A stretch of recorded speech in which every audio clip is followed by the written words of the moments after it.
She's totally for the NRA, and she's totally for the Second Amendment.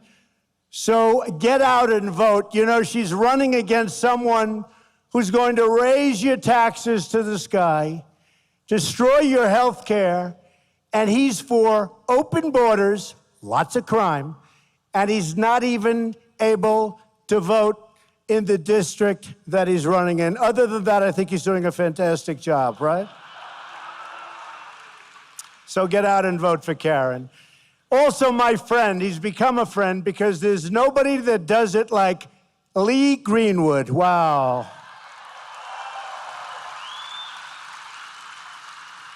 Lee's anthem is the perfect description of the renewed spirit sweeping across our country. And it really is indeed sweeping across our country. So, Lee, I know I speak for everyone in this arena when I say we are all very proud, indeed, to be an American. Thank you very much, Lee.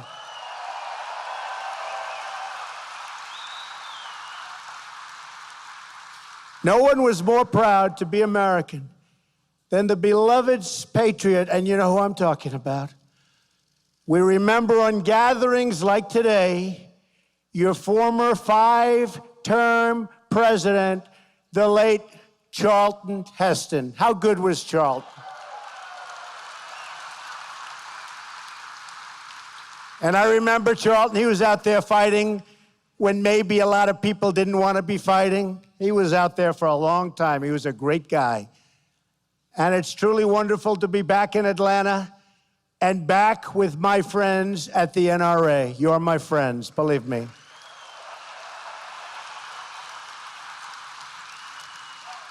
Perhaps some of you remember the last time we were all together. Remember that? We had a big crowd then, too, so we knew something was happening. But it was in the middle of a historic political year and in the middle of a truly historic election. What fun that was, November 8th. Wasn't that a great evening? Do you remember that evening? Remember that? Remember they were saying, we have breaking news. Donald Trump has won the state of Michigan. They go, Michigan, how did that? Donald Trump has won the state of Wisconsin. Whoa. But earlier in the evening, remember, Florida, North Carolina, South Carolina, Pennsylvania, all the way up. We ran up the East Coast. And you know, the Republicans have a tremendous disadvantage in the Electoral College. You know that. And tremendous disadvantage. And to run the whole East Coast, and then you go with Iowa and Ohio and all of the different states. It was a great evening, one that a lot of people will never forget. A lot of people. Not going to forget that evening. And remember they said, there is no path to 270. For months I was hearing that. You know, they're trying to suppress the vote. So they keep saying it. So people say, you know, I really like Trump. He loves the Second Amendment. He loves the NRA. I love him, but let's go to the movie because he can't win because they're trying to suppress the vote. But they'd say, I mean, hundreds of times I heard, there is no vote, you know, there's no route. They'd say, there is no route to 270. And we ended up with 306. So they were right. Not 270, 306.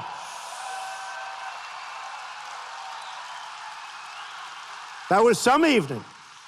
Big sports fans said that was the single most exciting event they've ever seen. That includes Super Bowls and World Series and boxing matches. That was an exciting evening for all of us, and it meant a lot.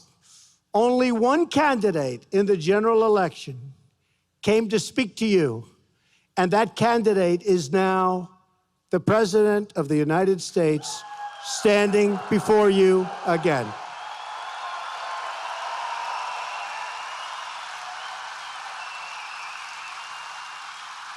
I have a feeling that in the next election, you're going to be swamped with candidates, but you're not going to be wasting your time. You'll have plenty of those Democrats coming over, and you're going to say, no, sir, no, thank you. No, ma'am, perhaps, ma'am. It may be Pocahontas. Remember that.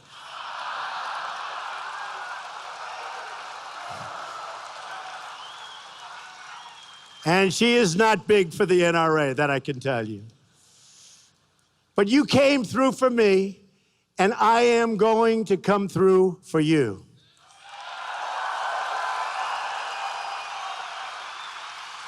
I was proud to receive the NRA's earliest endorsement in the history of the organization.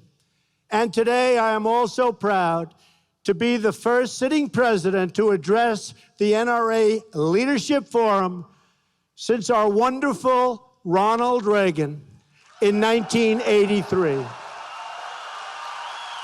And I want to thank each and every one of you, not only for your help electing true friends of the Second Amendment, but for everything you do to defend our flag and our freedom. With your activism, you help safeguard the freedoms of our soldiers who have bled and died for us on the battlefields.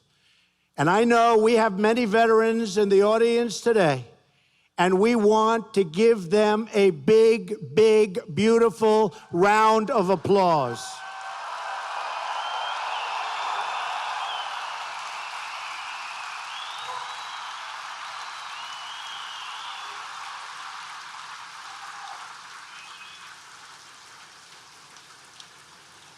And like I promised, we are doing a really top job already. 99 days, but already with the Veterans Administration, people are seeing a big difference. We are working really hard at the VA, and you're going to see it, and you're already seeing it, and it's my honor. I've been telling you we're going to do it, and we're doing it. Thank you.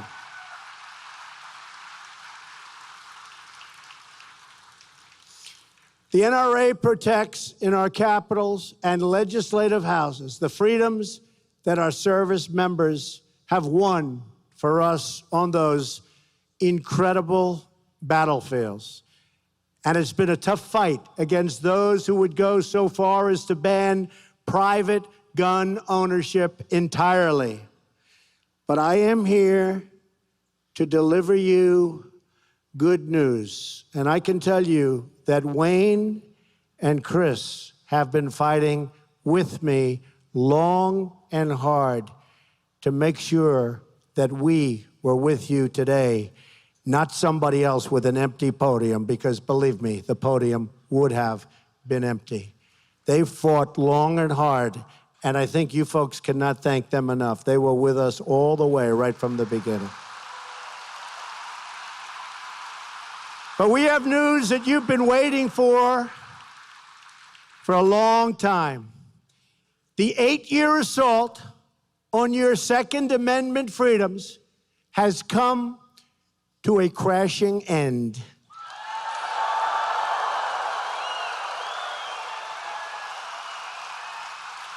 You have a true friend and champion in the White House. No longer will federal agencies be coming after law-abiding gun owners. No longer will the government be trying to undermine your rights and your freedoms as Americans. Instead, we will work with you by your side. We will work with the NRA to promote responsible gun ownership, to protect our wonderful hunters and their access to the very beautiful outdoors. You met my son. I can tell you, both sons, they love the outdoors. Frankly, I think they love the outdoors more than they love, by a long shot, Fifth Avenue, but that's okay. And we want to assure you of the sacred right of self-defense for all of our citizens. When I spoke to this forum last year, our nation was still mourning the loss of a giant, a great defender of the Constitution, Justice Antonin Scalia. I promised that if elected, I would nominate a justice who would be faithful and loyal to the Constitution. I even went one step further and publicly presented a list of 20 judges from which I would make my selection. And that's exactly what we did. And by the way, I want to thank really Heritage, and I want to thank also all of the people that worked with us. Where's Leo? Is Leo around here? Where is he? He's got to be here. Where is he? He has been so good. But and also from Heritage, Jim DeMint, it's been amazing. I mean, those people have been fantastic. They've been real friends. The Federalist people, where are they? Are they around here someplace? They really helped us out. I kept my promise, and now, with your help, our brand new justice, and he is really something very special, Neil Gorsuch, sits on the bench of the United States Supreme Court. For the first time in the modern political era, we have confirmed a new justice in the first 100 days.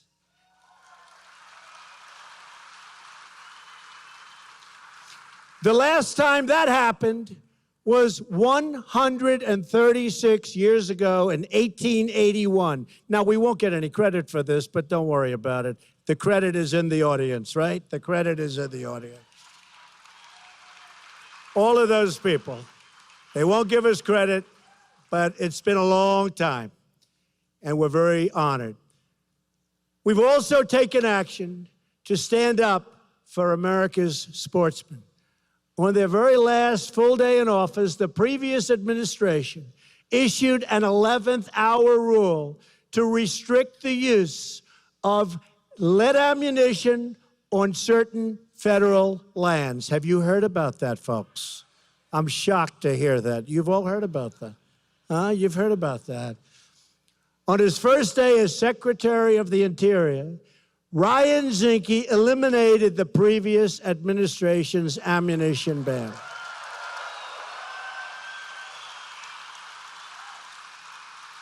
He's going to be great. Ryan's going to be great. We have also moved very quickly to restore something gun owners care about very, very much. It's called the rule of law. We have made clear that our administration will always stand with the incredible men and women of law enforcement. In fact, countless members of law enforcement are also members of the NRA because our police know that responsible gun ownership saves lives and that the right of self-defense is essential to public safety. Do we all agree with that?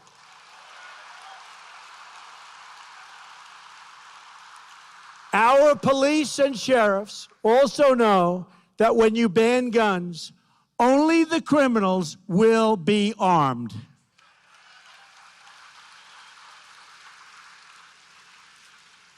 For too long, Washington has gone after law-abiding gun owners while making life easier for criminals, drug dealers, traffickers, and gang members. MS-13, you know about MS-13? It's not pleasant for them anymore, folks. It's not pleasant for them anymore. That's a bad group. Not pleasant for MS-13. Get them the hell out of here, right? Get them out. We are protecting the freedoms of law-abiding Americans, and we are going after the criminal gangs and cartels that prey on our innocent citizens, and we are really going after them. As members of the NRA know well, some of the most important decisions a president can make are appointments. And I've appointed people who believe in law, order, and justice.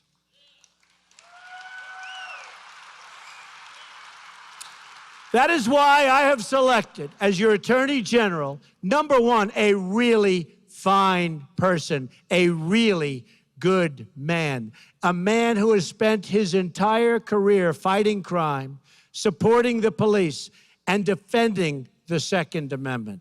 For the first time in a long time, you have a pro-Second Amendment, tough on crime attorney general, and his name is Jeff Sessions.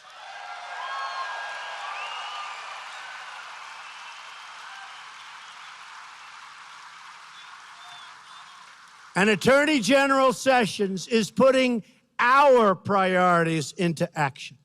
He's going after the drug dealers who are peddling their poison all over our streets and destroying our youth. He's going after the gang members who threaten our children. And he's fully enforcing our immigration laws in all 50 states. And you know what? It's about time.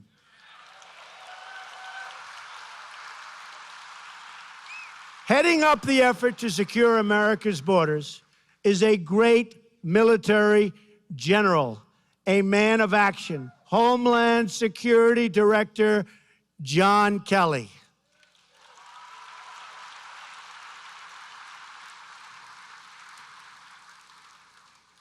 Secretary Kelly, who used to be General Kelly, is following through on my pledge to protect the borders, remove criminal aliens, and stop the drugs from pouring into our country. We've already seen, listen to this, no, it's never happened before.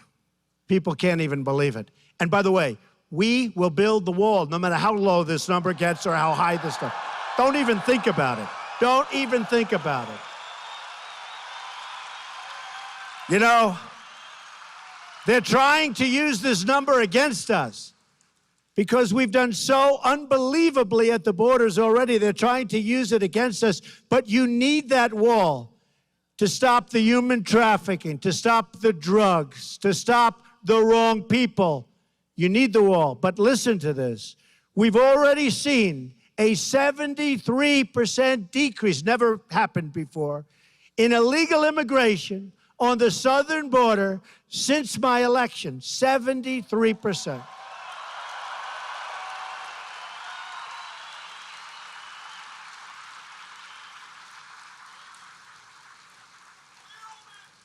You see what they're doing, right? So why do you need a wall? We need a wall. We'll build the wall. Don't even think about it. Don't even think about it. Don't even think about it. That's an easy one. We're going to build the wall. We need the wall. I said to General Kelly, how important is it? He said, very important. It's that final element. We need the wall. And it's a wall in certain areas, obviously, where you have these massive physical structures you don't need, and we have certain big rivers and all. But we need a wall, and we're going to get that wall. And the world is getting the message. They know that our border is no longer open to illegal immigration, and that if they try to break in, you'll be caught and you'll be returned to your home. You're not staying any longer. And if you keep coming back illegally after deportation, you will be arrested, prosecuted, and you will be put behind bars. Otherwise, it'll never end.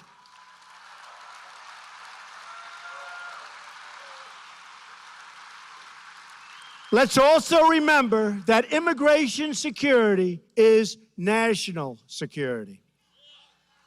We've seen the attacks from 9/11 to Boston to San Bernardino.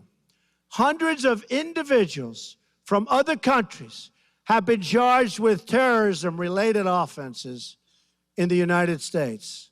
We spend billions and billions of dollars on security all over the world. But then we allow radical Islamic terrorists to enter right through our front door. That's not going to happen anymore.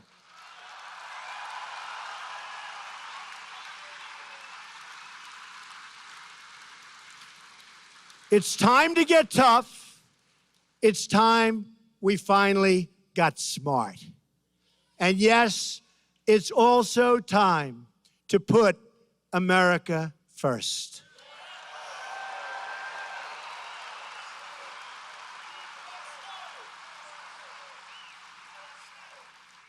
And perhaps I see all of those beautiful red and white hats.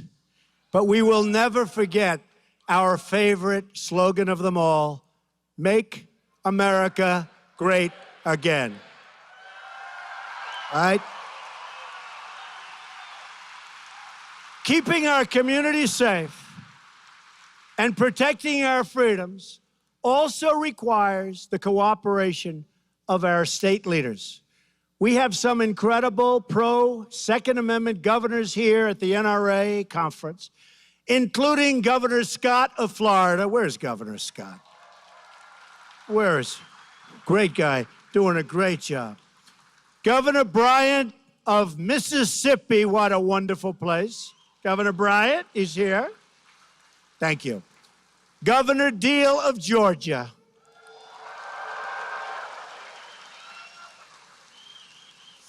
And we're also joined by two people that, well, one I loved right from the beginning.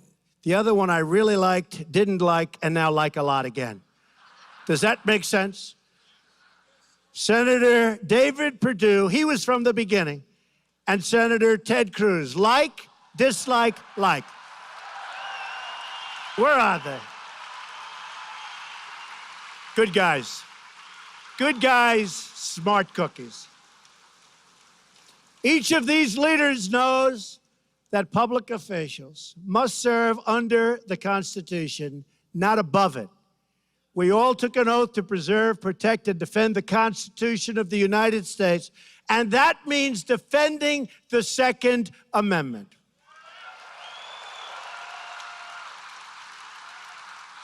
So let me make a simple promise to every one of the freedom-loving Americans in the audience today. As your president, I will never, ever infringe on the right of the people to keep and bear arms. Never, ever.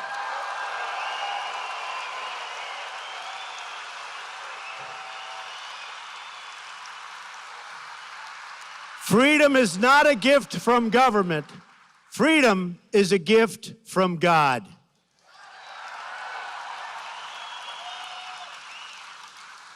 It was this conviction that stirred the heart of a great American patriot.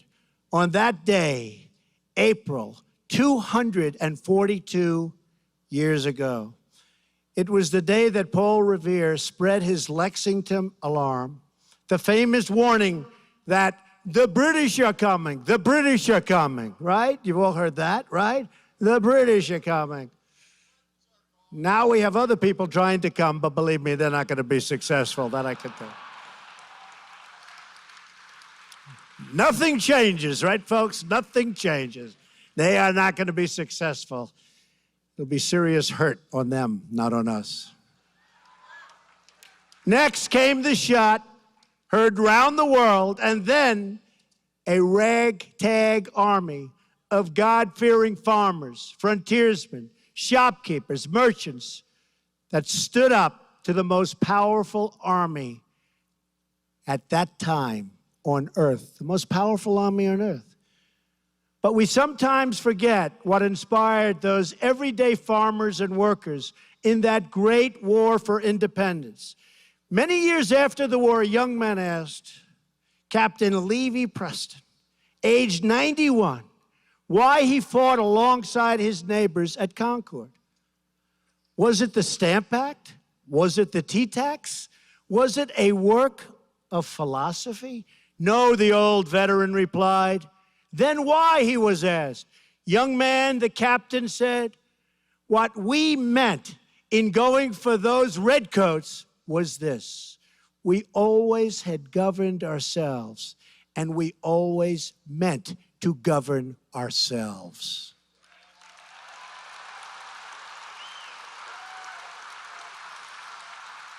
Captain Preston's words are a reminder of what this organization and my administration are all about. The right of a sovereign people to govern their own affairs and govern them properly.